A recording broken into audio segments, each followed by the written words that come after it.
شروع اللہ کے نام سے جو رحمان و رحیم ہے۔ قسم ہے فجر کی اور 10 راتوں کی اور جفت اور طاق کی اور رات کی جبکہ وہ رخصت ہو رہی ہو، کیا اس میں کسی صاحب عقل کے لیے کوئی قسم ہے؟ تم نے دیکھا نہیں کہ تمہارے رب نے کیا برتاؤ کیا اونچے ستونوں والے عاد ارم کے ساتھ، جن کے مانند کوئی قوم دنیا کے ملکوں میں پیدا نہیں کی گئی تھی، اور سمود کے ساتھ جنہوں نے وادی میں چٹانیں تراشی تھیں، اور میخوں والے فرعون کے ساتھ، یہ وہ لوگ تھے جنہوں نے دنیا کے ملکوں میں بڑی سرکشی کی تھی اور ان میں بہت فساد پھیلایا تھا۔ آخر کار تمہارے رب نے ان پر عذاب کا کوڑا برسا دیا۔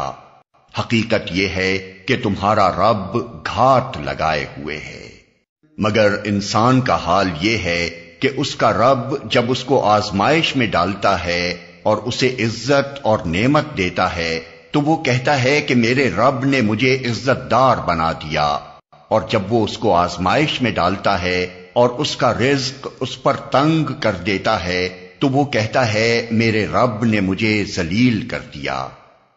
ہرگز نہیں، بلکہ تم یتیم سے عزت کا سلوک نہیں کرتے اور مسکین کو کھانا کھلانے پر ایک دوسرے کو نہیں اکساتے، اور میراث کا سارا مال سمیٹ کر کھا جاتے ہو اور مال کی محبت میں بری طرح گرفتار ہو۔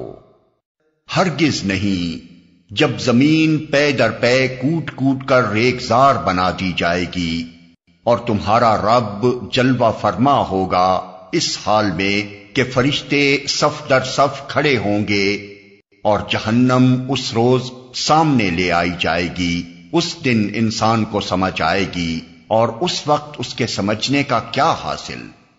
وہ کہے گا کہ کاش میں نے اپنی اس زندگی کے لیے کچھ پیشگی سامان کیا ہوتا۔ پھر اس دن اللہ جو عذاب دے گا ویسا عذاب دینے والا کوئی نہیں، اور اللہ جیسا باندھے گا ویسا باندھنے والا کوئی نہیں۔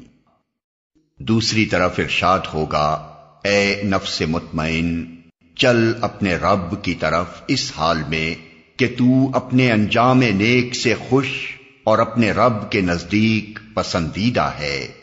شامل ہو جا میرے نیک بندوں میں اور داخل ہو جا میری جنت میں۔